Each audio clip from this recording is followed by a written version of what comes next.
Welcome, everyone, and good morning. It's very good that we started this right on time at 9:45. That's awesome. It's my absolute honor and pleasure to introduce our speaker today, and this will be done on an interview type. It's not a lecture. And at this time, I would like to introduce our speaker. Ambassador Riyad Mansour was born in Ramallah to a refugee family.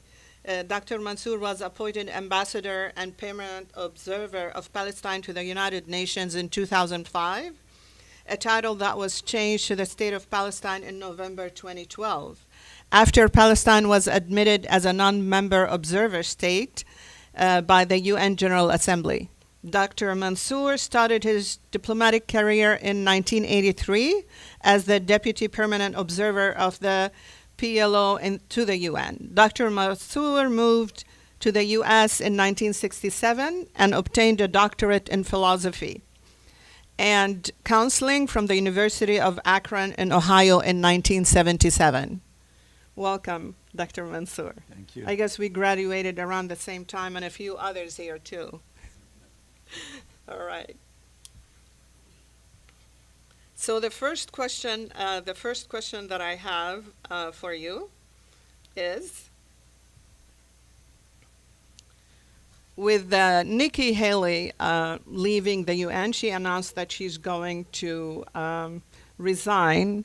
I understand there's 5 names on the short list.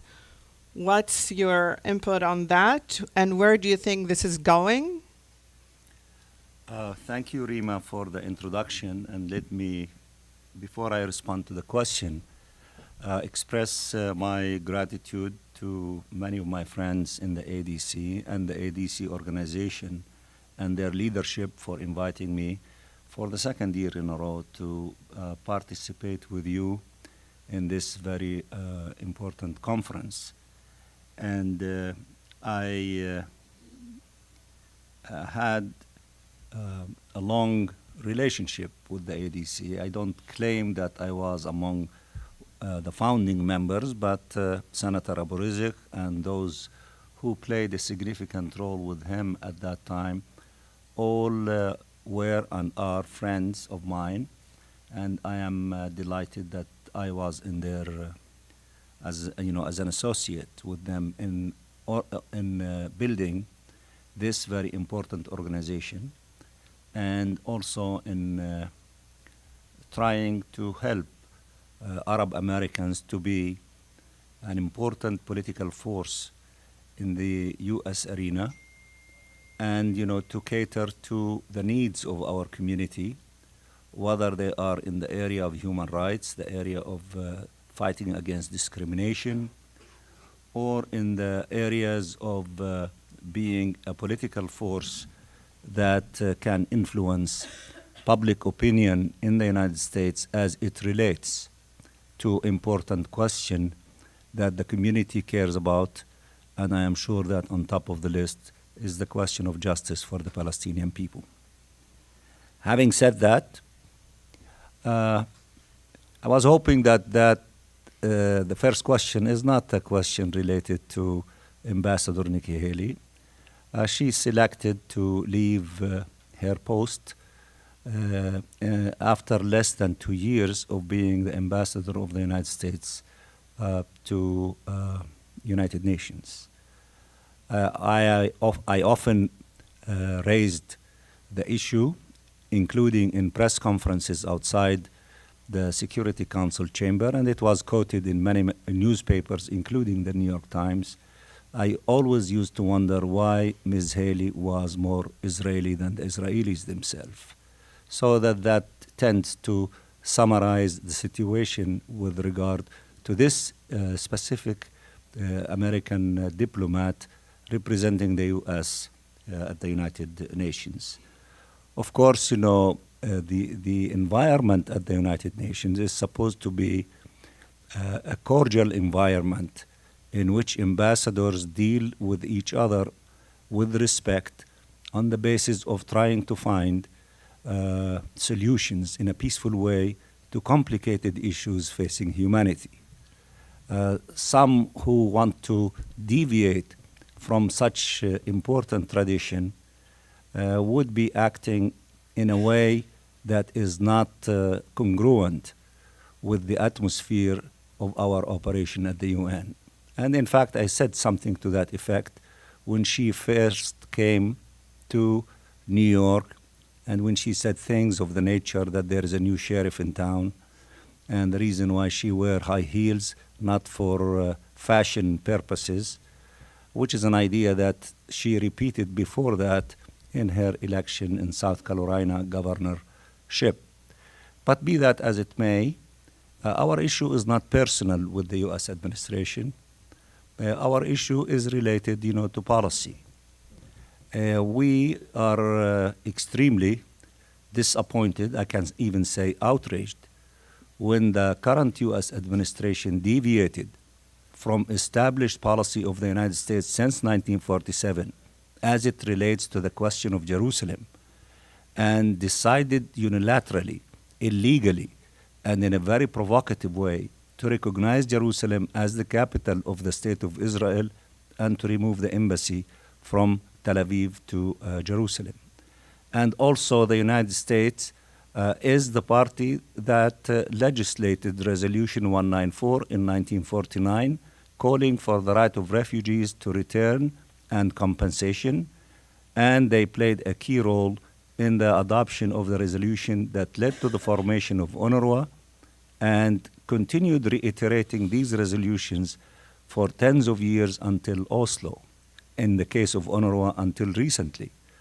And now to embark in a new policy of showing hostilities and depriving UNRWA traditional funds that the U.S. administration used to give to this agency that looks after 5.5 million Palestinian refugees in all of the 5 theater of operation is a very hostile act from this administration, which the purpose of it, as we understand it, is trying to drag us into dealing with the ideas of the current U.S. administration. These are not appropriate tactics and methods in dealing with complicated political issues between different parties. But be that as it may, they don't know who we are. We are Palestinians.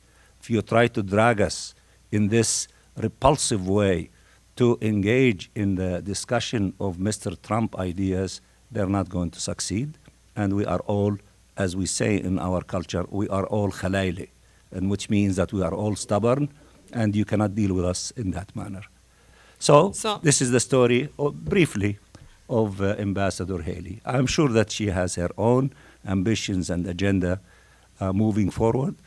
I could also say the arrival of Mr. John Bolton, who was the ambassador of the United States when I served my first year in the year 2005 and 2006, I think that the two of them are not meant to work together, in a harmonious way. Many felt that this relationship would not last long, and it did not, and that could be part of the reason why she declared her resignation, as we all know. All right, which brings us to the next question, which is now that the PA has reached a dead end with regards to the relationship with Israel and the U.S., what will the short-term strategy be? Well, we had several meetings of the Palestine National Council and the Palestine Central Council of the PLO recently. And we addressed that issue, and we came to conclusions that the relationship between us and Israel in the old form expired. And we decided also unanimously that, for example, the security cooperation between us and the Israelis should be stopped. And anyone who read the resolutions adopted by the Central Council and the Palestine National Council by consensus would see that we are now at a stage of trying, to redefine our relationship with Israel, the occupying power, including that the Oslo agreements have expired, and the Paris Economic Agreement, which is not fair to us, and it plays in the hand of the occupying authority, need to be either renegotiated or most likely to be eliminated, so that we can embark on a policy without the heavy-handedness of the occupying power vis-a-vis the Palestinian people and their leadership in the occupied territory. So the issue that, or the question that might rise, well, if you decided all these decisions unanimously, when are you going to implement them? Which is a good question to be asked. And I tell you that the Palestinian people are pressuring their leadership for the implementation of these resolutions that were adopted unanimously. And we're going to have another session of the Palestine Central Council on the 27th and 28th of this month, and I'm a member of that council, and I will be attending, that meeting, and this issue will be discussed very strongly, because we cannot only adopt resolutions, especially unanimously, and not implement them. So there's a lot of people. It wasn't very clear. Now the kind of relationship with the PA and the U.S. administration and this so-called peace process that's not going anywhere, they would like to see a clear plan of action, a very clear plan of action. Some are asking, should we dissolve the PA? Should we go to the PLO charter? Should we basically endorse pick up arms struggle again? How can we get out of this stalemate with this administration in order to move forward? Well, I think that you're asking two sets of questions. One is related to the strategy as we move forward, and the other one is related to the tactics of the struggle. With regard to the strategy as we move forward, I indicated that there are decisions related to three main areas of our activities. One is our relationship with the occupying power, Israel. And since Israel is violating all agreed agreements between the Palestinian National Authority and Israel, then it doesn't make sense that the Palestinian leadership to continue honoring and respecting agreements with the occupying authority. You cannot cherry pick what you would like really to do with regard to your relationship with the Palestinian side. So in terms of the immediate short range and maybe intermediate range of our strategy as it relates to Israel, we need to implement the decisions that we made with regard to security cooperation, with regard to Paris Agreement, with regard to Oslo Agreement itself, and with regard, to withdrawing the recognition of the state of the Palestine Liberation Organization to Israel, because Israel is refusing to recognize the state of Palestine, so it cannot be only one-sided.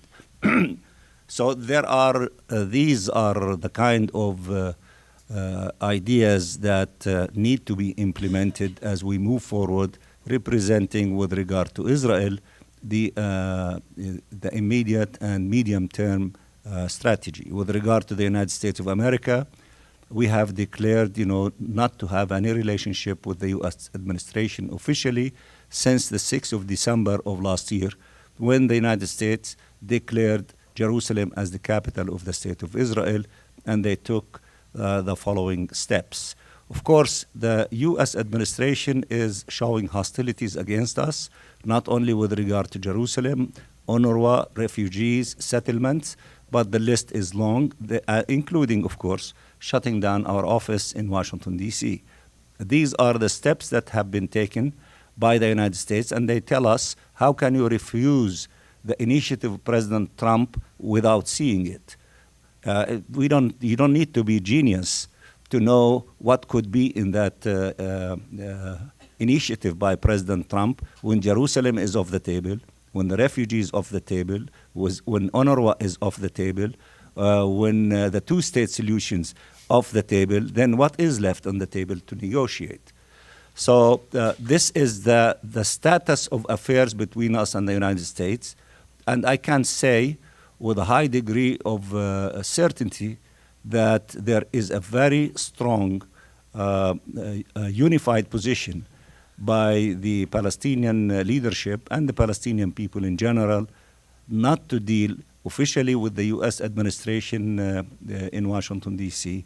until these positions to change. And of course, to add to it on a globally speaking, this last session of the General Assembly, many issues surfaced, including issues of fear of the policies of this current administration against Europe, against China and the trade, fights, even with countries like Canada and Mexico, so that there is an emerging feeling that there has to be more of an effective cooperation between all those who are being affected in a negative way as a result of the new policy of this current administration. It's not only us, the Palestinians, but there is an onslaught against, many countries, many agreements, many activities that could create a good basis for cooperation between all parties to influence the United States to come back to a reasonable position as it relates to many important issues relating to humanity, including walking away from the Paris Agreement on climate change. And climate change is not fiction. According to scientists, this is something that is happening and affecting humanity in all corners of the globe. So therefore, we need to have a collective approach by all countries to honor and respect the Paris Agreement in climate change and to move into the direction of legally binding instruments in order to translate that agreement into specific steps for implementation. So this is our strategies as it relates to the second area. The last element is we are divided. We need to put our house in order. It doesn't make sense while we are facing onslaught from the Israeli occupying authority under the leadership of Netanyahu and attacks against us by the U.S. administration to keep our house divided. So we need to have reconciliation, we need to unify our house, and we need to resolve the problems with our brothers in Hamas. It doesn't make sense to continue being divided, and we have to elevate ourselves to accomplishing national unity, because national unity is in the heart of the national interest of the Palestinian people. How do you suggest? And let me we just do conclude with regard also to national conciliation. There is another component that is emerging, which is the onslaught by this racist, rightist government of Netanyahu in adopting in the Knesset, after 70 years of Nakba, a nationality law, which is an apartheid law.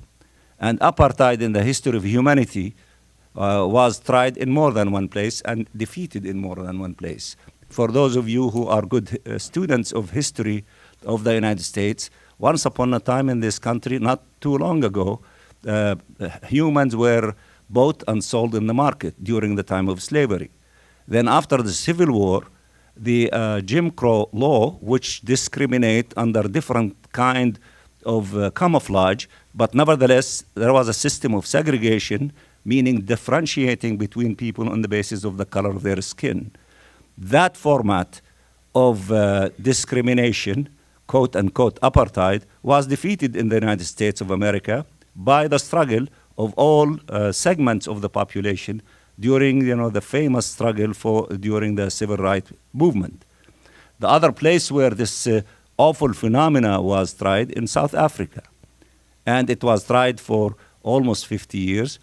And at the end of the day, humanity, not only in South Africa, but in all corners of the globe, defeated that form of apartheid. Now the Israeli government is trying to reinstate it. In fact, they legislated apartheid in the government by saying only Jews can exercise self-determination in Palestine, or they call it Israel.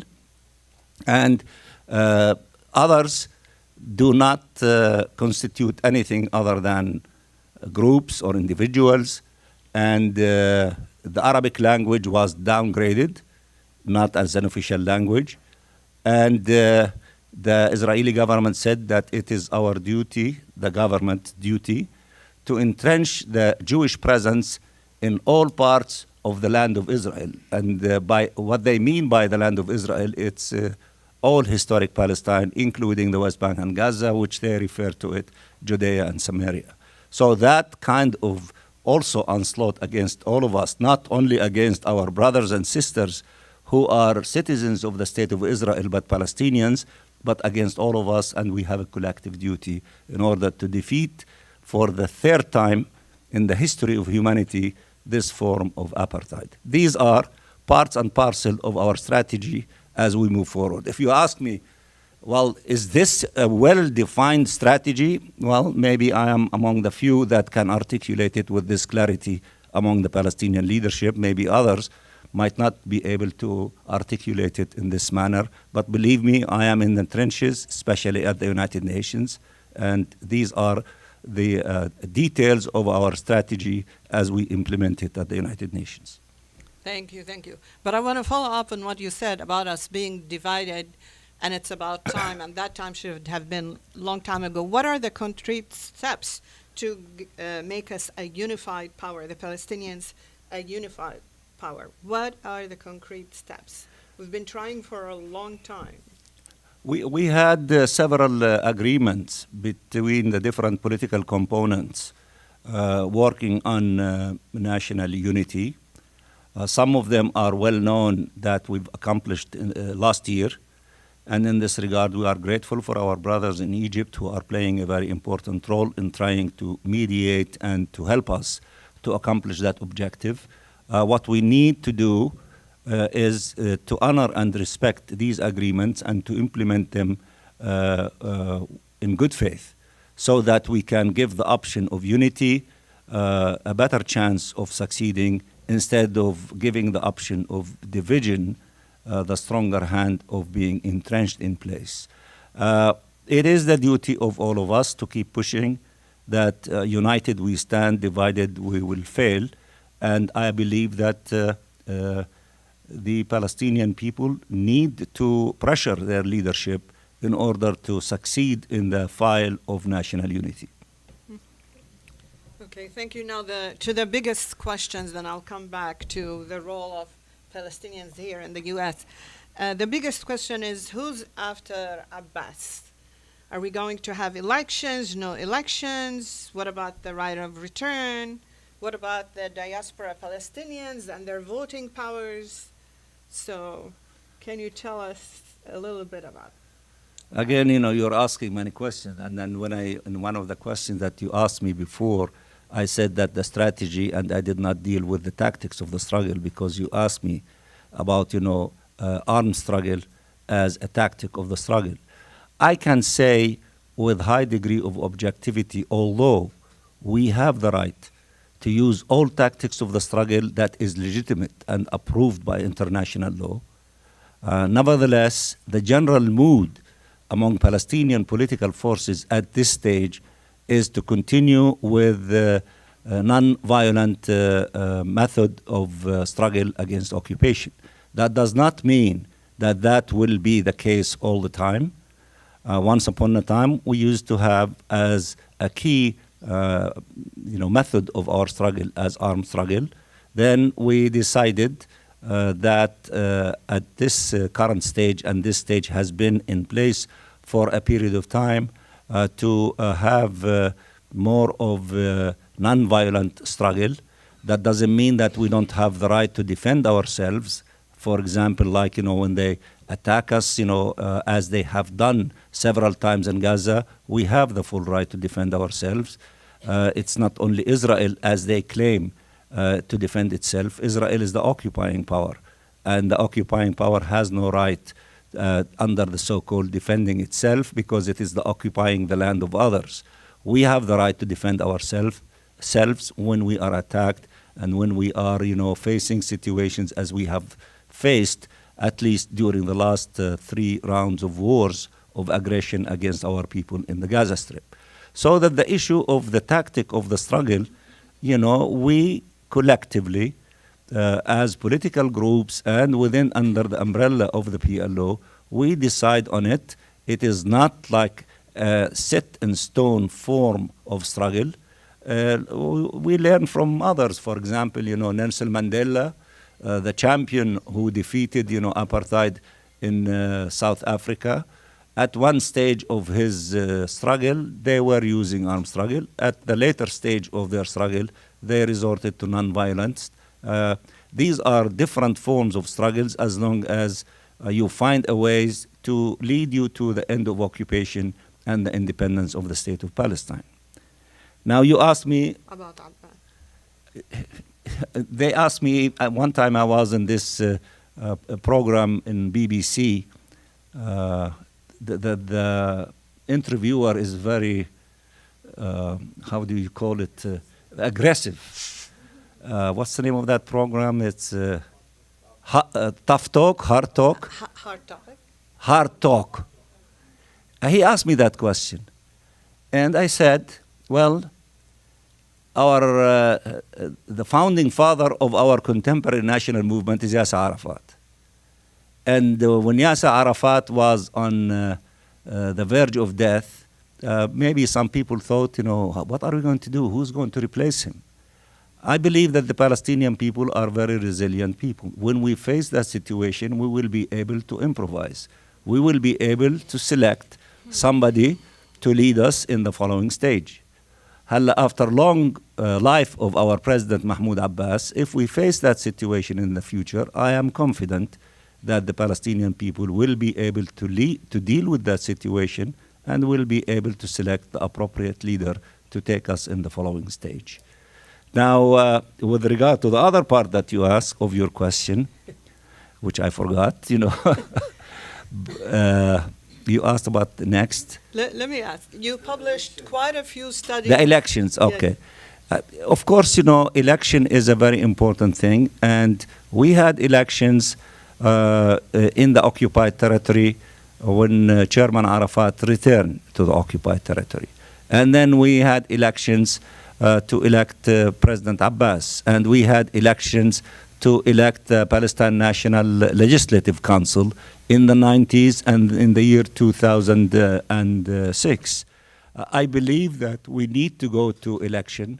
This is a very civilized way of dealing with issues by listening to the decision of the people. If we have differences between political groups and they cannot reach an agreement, you go for election. And, people would put political parties would put before the people their views as to how to resolve these complicated issues. And if the people vote for this party, it means that they are endorsing that political platform advanced by this political party, and then therefore they deserve to lead.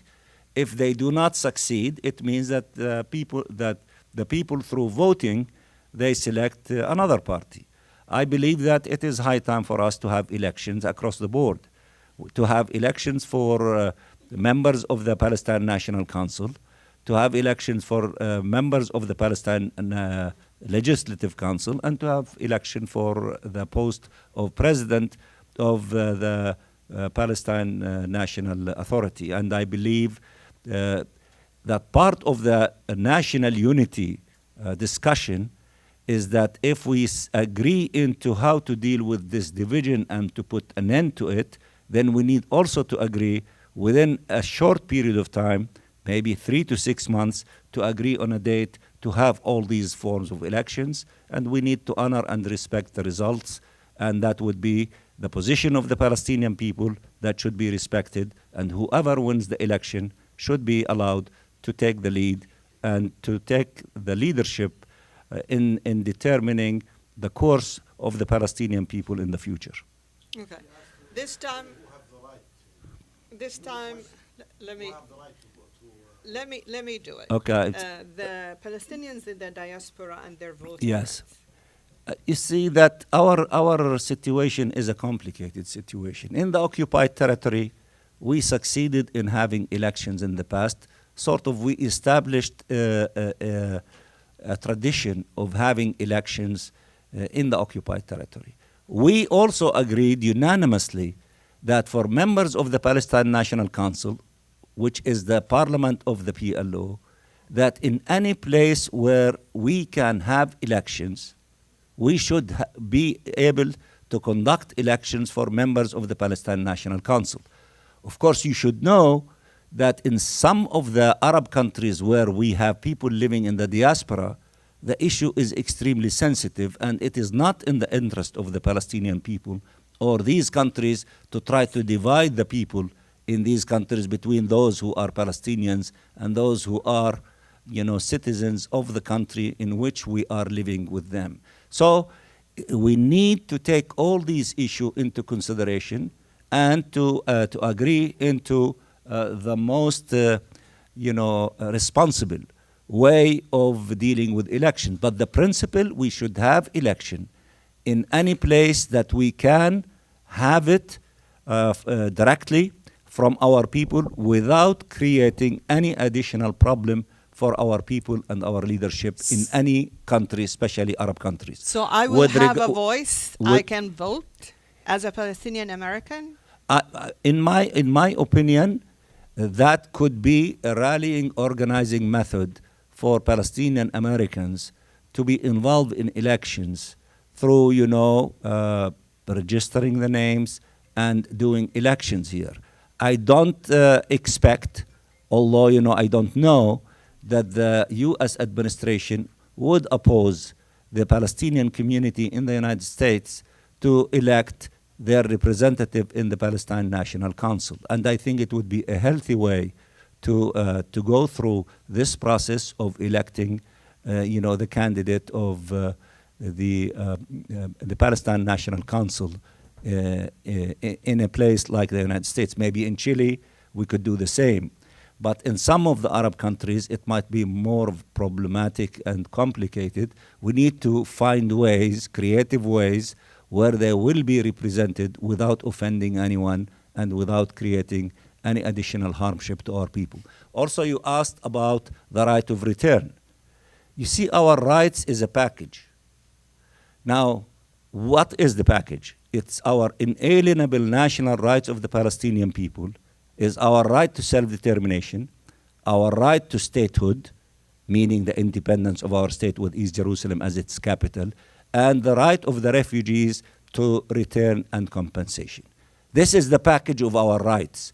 Some of you might be interested in only working on one element of these rights, because now you see some organization, they work only on the right of return. We respect that, but that's not the only component of our rights. Mm-hmm. Our rights is the whole package. Yeah.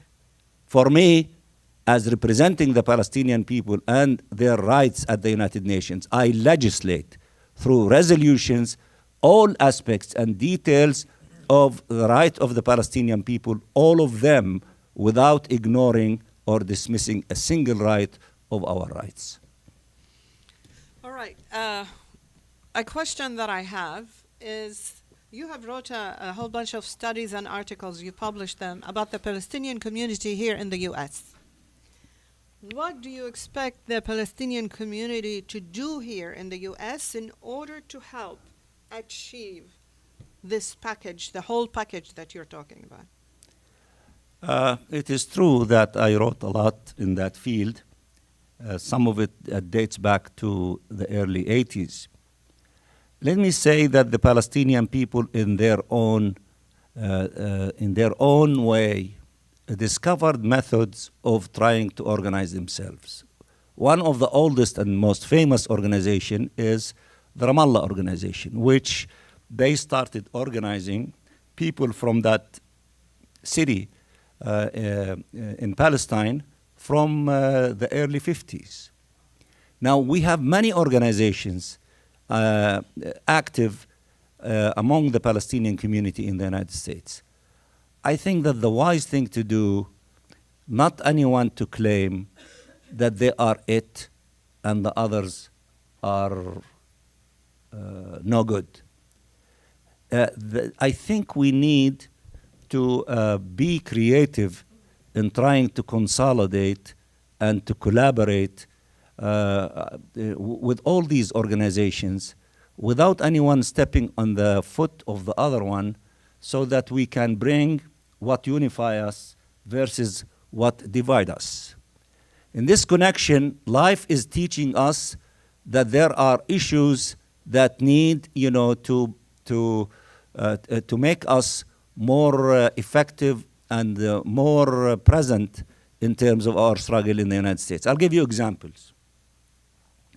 You know that for the Palestinian community in the United States, if you are from Jerusalem, the State Department, until recently, they would honor and respect in your American passport saying that you were born in Jerusalem, and they would not identify Jerusalem as to be Israel or anything else. At least they're given those who have been born in Jerusalem in their passports to give Jerusalem a special status.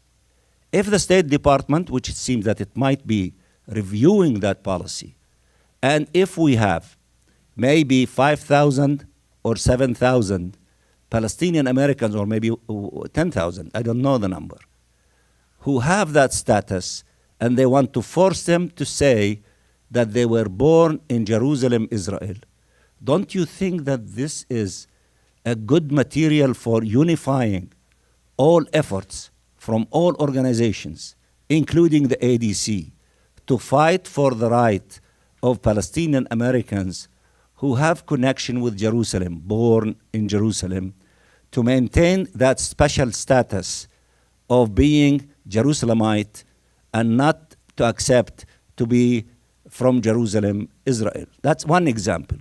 So I think, how do we become more powerful? We become more powerful through action, not through theoretical discussions. Political activism. Political activism over issues that Voting. unify. Yeah. Another example, if you have a woman like Rashida Tlaib in Detroit in her own, without the help of anyone, to succeed to be the first Palestinian American woman to be sitting in Congress, isn't it in the common interest of all of us to be endorsing her, supporting her, rallying around her, to make sure that she is not going to lose the election 2 years from now, and maybe to have another one and another one, to have somebody that defend the rights of the Palestinian people in Congress? I think that these things would unify us.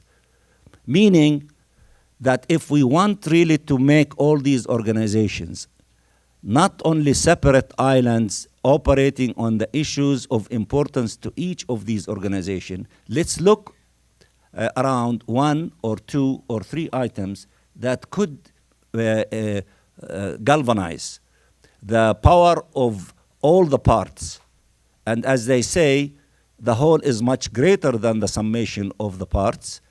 Then I think that this way we might have a new way of how we operate in the United States of America to elevate ourselves into the level of doing something different. For example, shutting down the office of the PLO in Washington, D.C.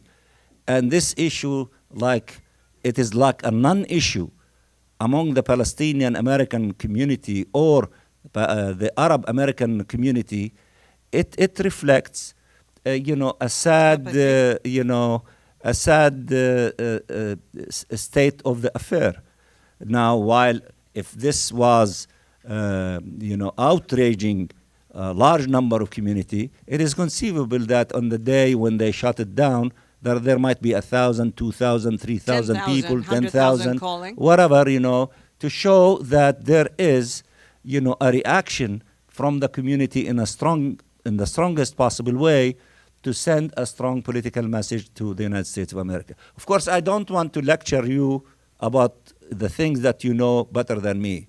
When I was younger, and when I was activist, and when I was a student, and thanks to my father, who was a refugee and a worker in the Rust Valley in Ohio, and he brought me as a young child to study in the United States of America. But I learned during those years of how to become active on campuses, and we did a lot of things. Let me just conclude by saying there are at least 200 committees or associations in universities defending the right of the Palestinian people, not only by Palestinian American students or Arab American students, but also African American activist students, Latino American students, Jewish American students, and they are doing a great job on these campuses. In the old days, Berkeley and Columbia University used to spark movements of importance to the entire nation in the United States of America, whether that is against the war in Vietnam, or during the Civil War, or during against the Iraq War, and so on and so forth. It seems to me there are signals of the possibility of having a large movement among students, not only in Berkeley and Columbia University, although these are leading institutions from California all the way to New York, but it seems to me our children are becoming very active in pursuing this course on their own. And instead of us trying to boss them and to tell them how to do their work, maybe we should listen to them and learn from them of how to organize under the new conditions, which are different than the conditions that we were organizing when we were young. There are a lot of good things happening, but it is not being brought together in order to see the full impact of the power of our community in fighting for their rights. ADC was the champion of doing these things, especially in the initial stages of its formation. And, it is not of my business, to tell you how to conduct your affairs. I'm sure that you're having sessions of your organization, evaluating and assessing where you want to go from here, how to do things in more of an effective way, and I wish you luck in this regard. And I believe that we always need, every now and then, to take a pause, evaluate, assess, conclude, draw lessons, and try to do things in a better way in order really to serve the cause that unify all of us in the best possible way. I'm sorry for being long. No, I don't mean to lecture you, but I am one of you. I spend most of my life in the United States of America. Suggestions. So let me summarize. So what you're saying, we can all have a group together, go meet our member of Congress, and say, we want you to reopen the office in Washington, D.C. Jerusalem is the capital of Palestine, and the whole package. And if we consistently, all of us went and met with the member of Congress with that same message, then something can be done. We can start a tidal wave. That is true. It could be done. But I think organizationally speaking, somebody has to step up to the plate and take the lead.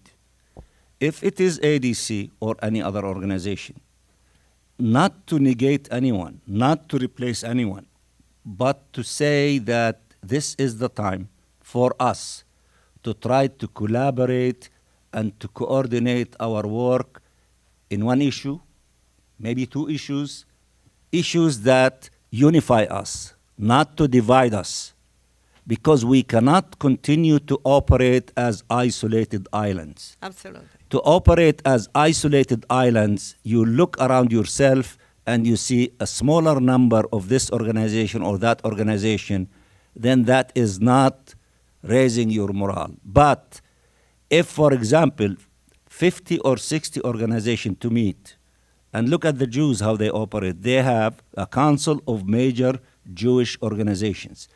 They do not negate anyone. They do not step on the feet of each other, but they coordinate and collaborate over issues of importance to the common, to everyone. Got it. I think that if the ADC, if they want from this conference to take a lead in Washington, D.C., to call for a meeting of all organizations, Palestinian Americans, Arab Americans who are active in different fields and say that we are going through unique times now from this current U.S. administration. Also African American and Latino American. But let's start with our, family, okay? Once you become more powerful, then others will come running after you. But at least, as you tell me, as I'm telling you, our house is divided in Palestine. If we don't put our house in order, we will not be able to operate with our full thrust. The same thing applies to you. If you do not pull together the power of dozens of Arab American and Palestinian American organizations in a harmonious way, in a tolerant way, in a non-judgmental way, because all of you do good job, and try to agree on one or two items of action that you see is in the interest of all of you and our community, and success breeds success. If you begin a process like this, I believe, then you will be elevating yourself to what is needed to be done as you ask us in the Palestinian arena to do 1, 2, 3, 4 in order you want to see us acting in a better way, and you have the right to ask us that. But let me just return the favor to you by saying, if you do not collaborate and coordinate and pull all the forces together, you are not going to be able to serve your community in the best possible way. Thank you, Ambassador. Now we're going to take questions. We're going to take questions from the floor. And I'll repeat what I said in the beginning. It's 30-second question, and I will time you in order to get to all. The lady with the red hair in the back, she raised her hand before anybody else. Okay. Would you stand up, please? Can somebody give her the microphone? Please stand, tell us your name, and ask the question. 30 seconds, my dear. Can somebody give her a mic? 1 second. Would you wait, please, until the microphone gets to you?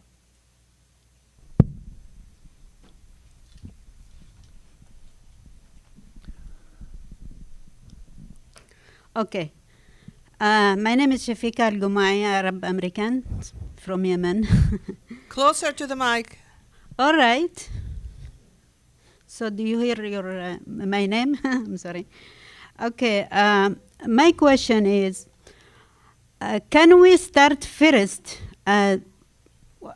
You said you're going to... you have 6 more make seconds. a group, as a group, for example, if you have organized a group, will we start also first on the elections of the president of the Palestinians first? We are acquiring president be elected, or started with also the capital of Palestine as Jerusalem. Okay. Thank you. Thank you. Those are the important things. Thank you. No, the question she's saying, what should we start with? Electing the president of the state of Palestine or dealing with the issue of Jerusalem? I think that's what she is asking. I think it is not either or. For us, the Palestinians, especially those in the occupied territory and in the region there, we are deciding that we want to have election for president, for the Palestine National Council and the Central Council. And we need to accomplish that. For you in the United States of America, it is a new change of policy that has been put in place for the last 70 years by different U.S. administration vis-a-vis Jerusalem. This current administration, since 6 December 2017, is deviating from this established policy, embarking on an illegal from the point of view of international law, especially Security Council resolutions vis-a-vis Jerusalem. It is obvious that for you in the United States, if that is the target, the issue that you want to unify all the elements around pressuring the administration to reverse its position in that issue, That decision is up to you to decide on it. It is not up to you to decide the election of the president of the state of Palestine. That's for the Palestinian people. But it is up to you to decide what you want to do in the United States of America that you think is an important thing to proceed with. Donna? Well, She had her hand up. Okay? Stand up, please.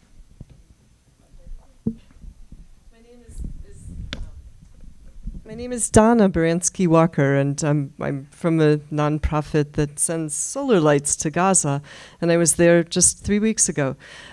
Is there an effort? The U.S. has a property in East Jerusalem, the Friendship House. Could there be an effort to ask the U.S. to designate that property as the future U.S. embassy to Palestine? I hear that there are people working on that issue.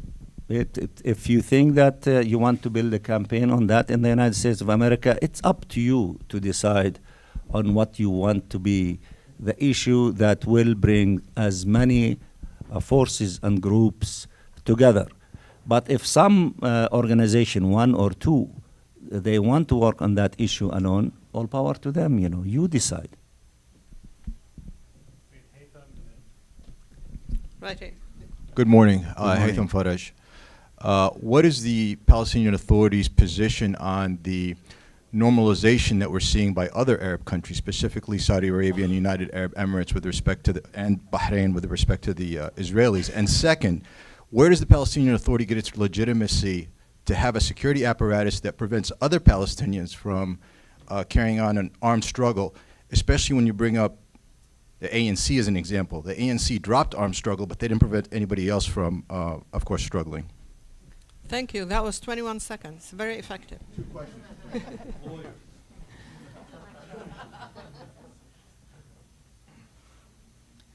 Well, with regard to normalization, our position is very clear. The Arab Peace Initiative, which was adopted in a summit conference in Beirut in the year 2002, stipulates that Israel has to withdraw from all the areas that they occupied to allow for the independence of the state of Palestine before any kind of normalization to begin. We were satisfied that in the last Arab summit in Dhahran, which they called it the Summit of Jerusalem, it was reiterated in that Arab summit in Saudi Arabia that there will not be normalization, and then the Arab Peace Initiative will be implemented from A to Z, not in reverse, meaning that withdrawal, independence before normalization, not normalization before withdrawal. And that is the official position of the Arab countries, and we're happy with that, and it should be honored and respected. We are not in the business of what we see in the newspaper about this country or that country might be involved in some form of normalization. Obviously, if there is something like that that is happening, those who are doing it are doing it in secret because they are not revealing it very openly. That's with regard to normalization. With regard to the tactic of the struggle, the armed struggle, I said that it has been decided by the Palestine National Council of the PLO and the Central Council to put an end to the cooperation, the security cooperation with the Israeli side.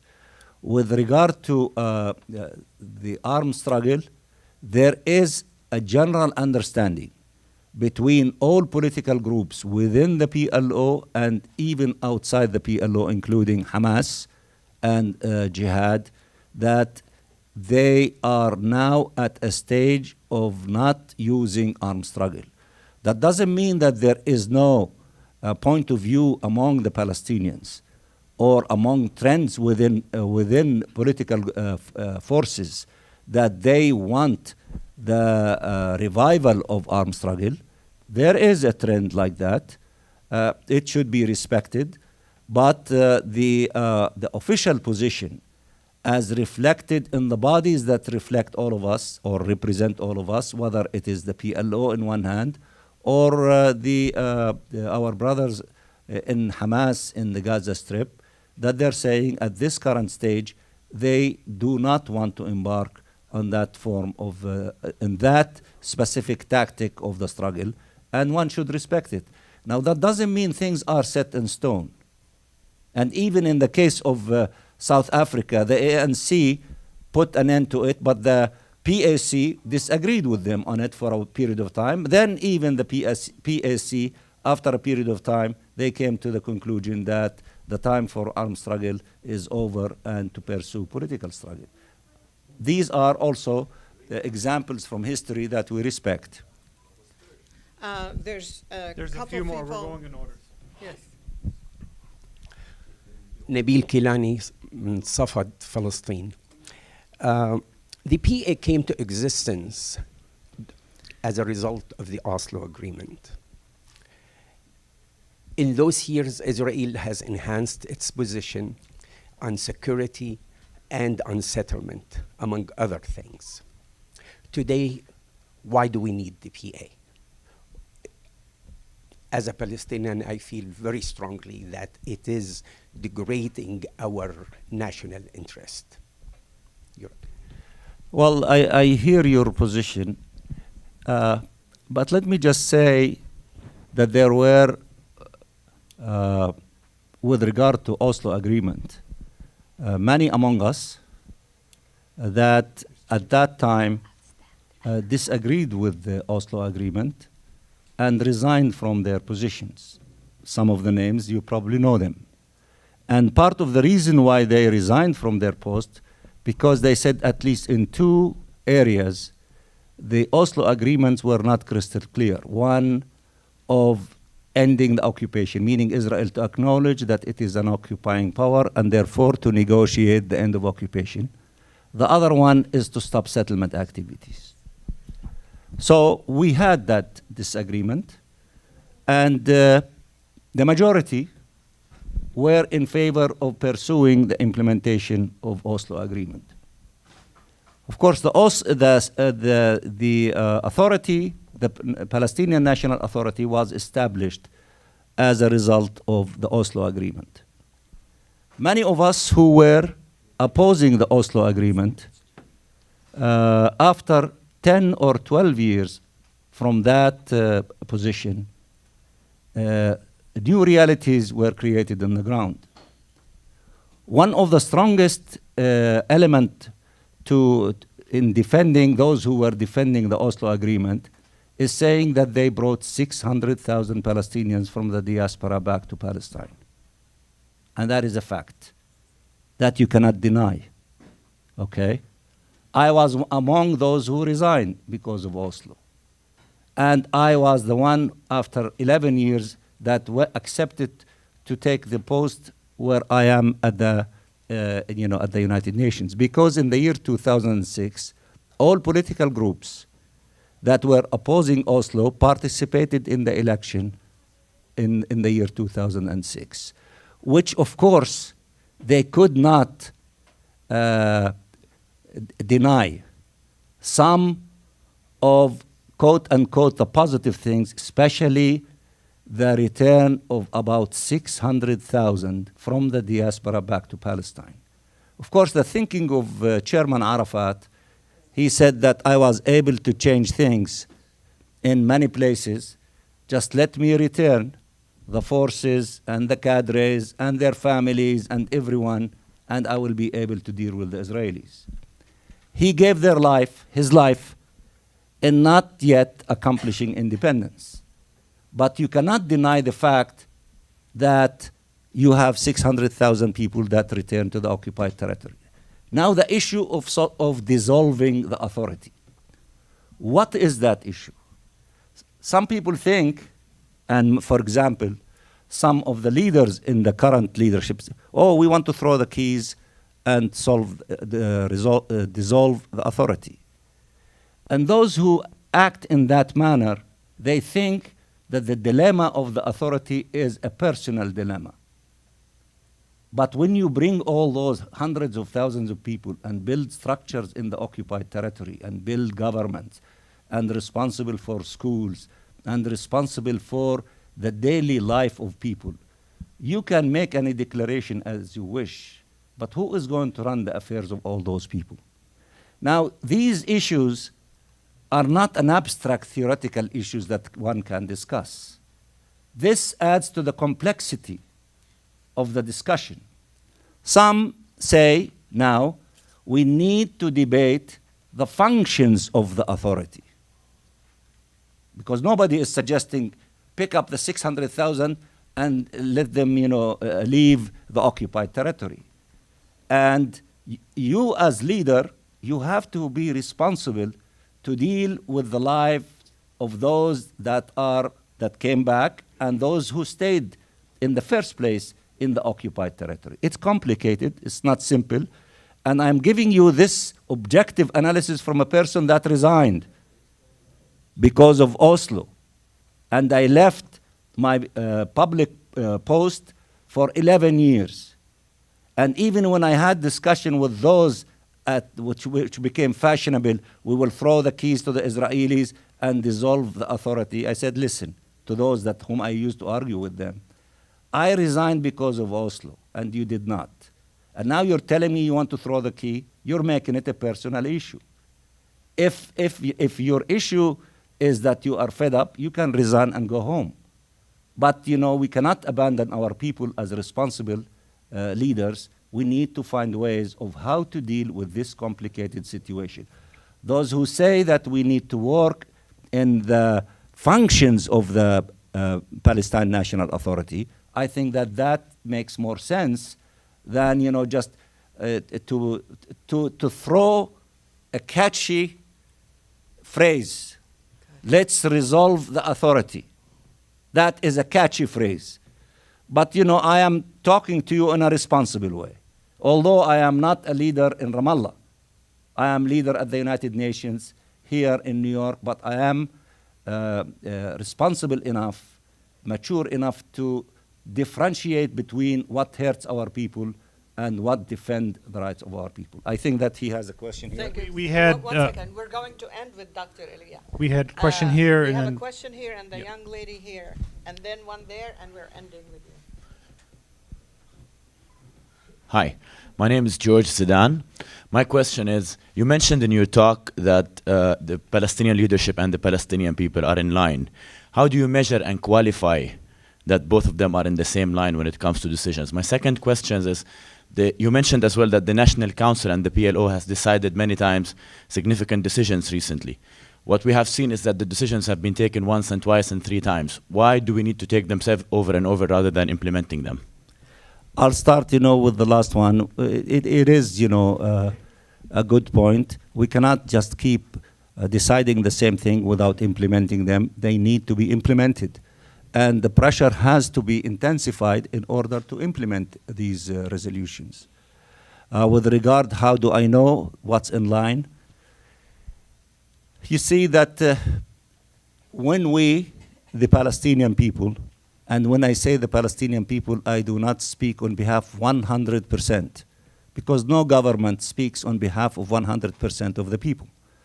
But when we decided in our own mechanism that the Palestine Liberation Organization is the sole legitimate representative of the Palestinian people, and we engaged in a debate that lasted for almost 3 years in the occupied territory among Palestinians in Jordan, in Syria, in Lebanon, in the diaspora, as to who speaks on behalf of the Palestinian people.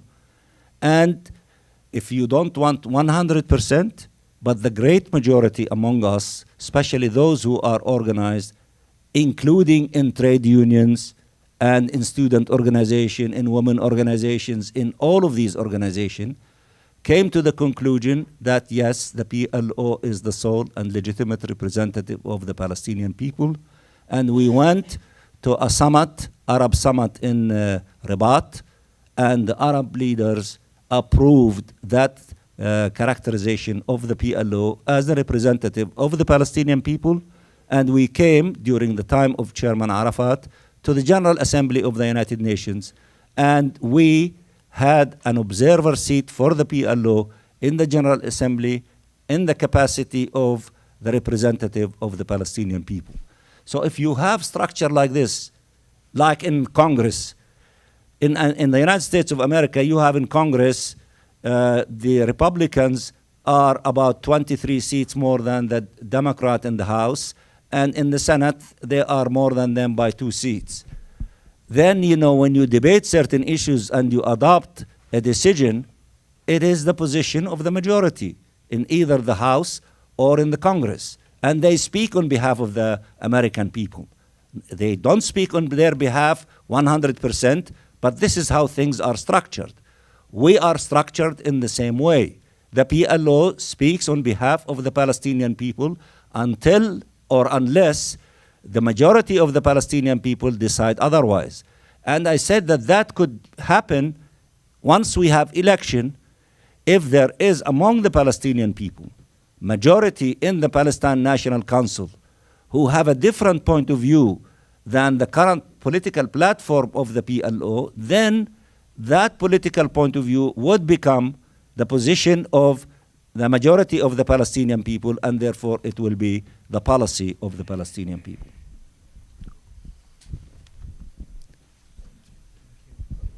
Hello, my name is Asma, and my question is, what are you doing to alleviate the humanitarian, and I emphasize the humanitarian, crisis in Gaza from a PA perspective and also at the UN, especially when it's not making headlines? Definitely, Gazans are not forgotten. And then my second question, if I may, on a personal level, what's your advice to young Palestinian Americans who would like to pursue careers at the UN in terms of like pursuing it? Thanks. I'll start with the last one. You know, if usually we have 2 to 3 young Palestinian Americans, they do internship in our mission at the United Nations, and if we can help Palestinian Americans to do internship in different parts of the UN, we will not hesitate, you know, to help. With regard to the Gaza Strip, it's a tragic situation. The Palestinian government spent 55% of its budget spending it in Gaza, but it has a stereotype that it is as if it is not carrying its duty with regard to Gaza. But these are the figures and the facts. They spend 55% of the budget related to Gaza, and there are many UN agencies that are operating in the Gaza Strip. The largest one is UNRWA. I visited, you know, the schools of UNRWA, remarkable schools, and kids are remarkable kids in a miserable situation. One can say that all potentially could be a good recruit for Daesh, and they are not. They are great kids, smart kids, resilient kids, are not losing sight of hope and doing good things. So the UN is carrying its responsibility as well as other parts of the international community.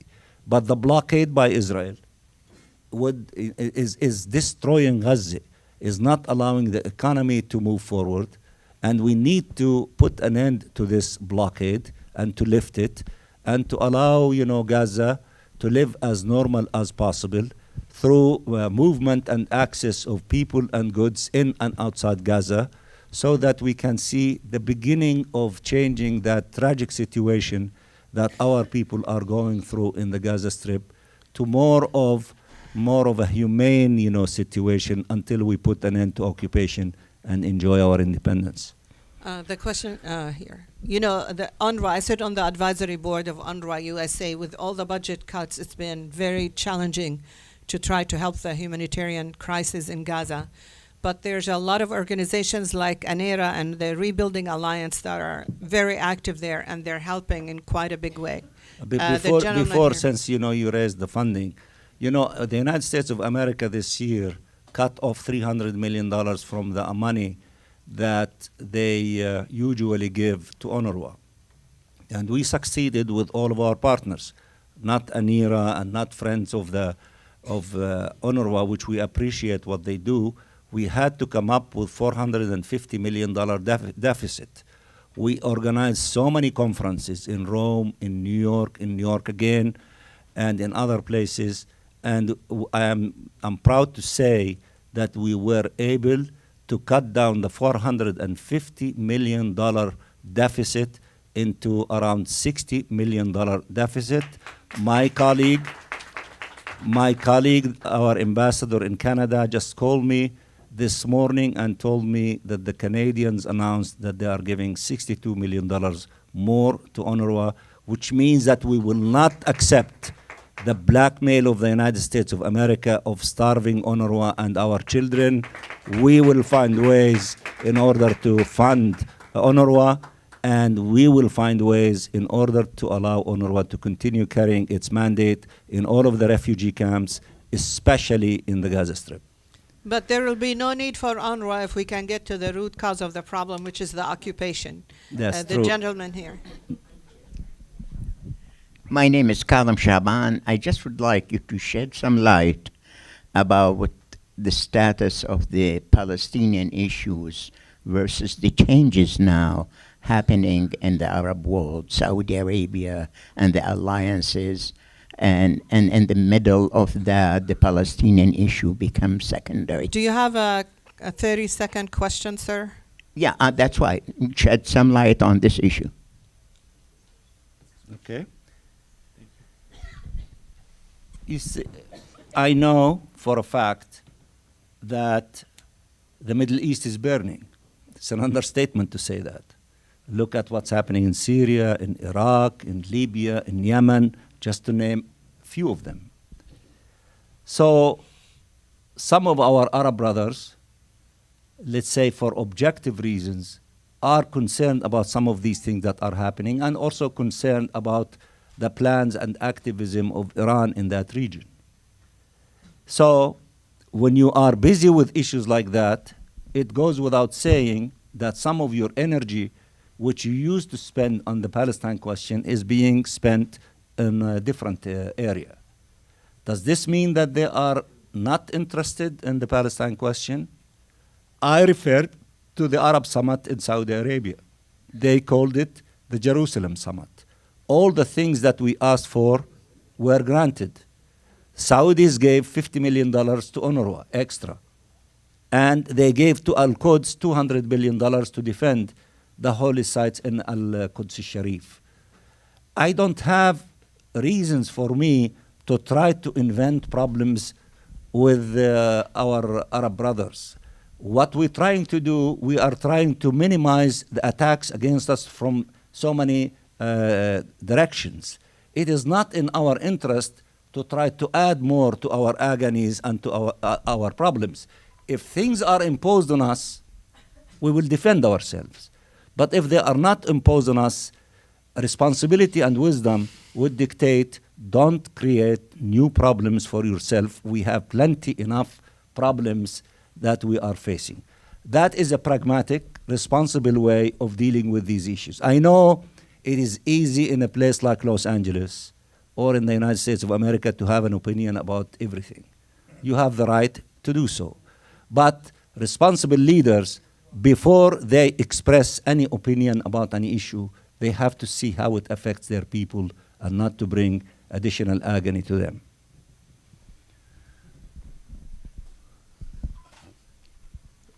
Suhail Elia, Jaffa, Palestine.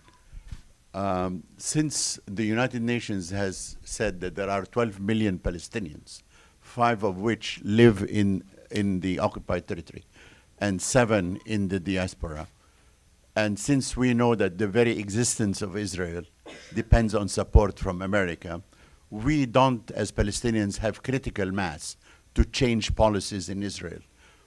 I recommend that you bring to your colleagues the idea not of membership or elections into the Palestinian Council, but a Palestinian coalition in every country where Palestinians exist, which will be PC as well, and where the Palestinian coalition will work with their government where they exist in order to change the policy, starting with America. If you think this is a good policy, I would appreciate your comments. Because it's 11. May I suggest something? There's 2 more questions. Can you ask very quickly your questions, the lady in the back and the gentleman? Yeah, and he will answer all of them at the same time. Yes.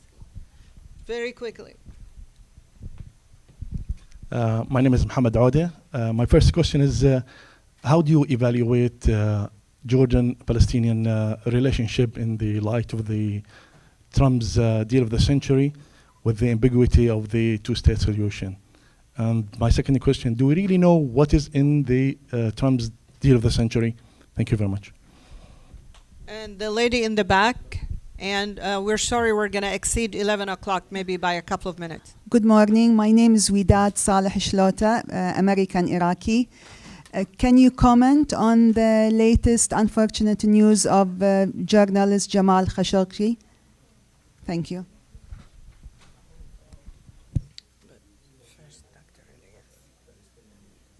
Okay.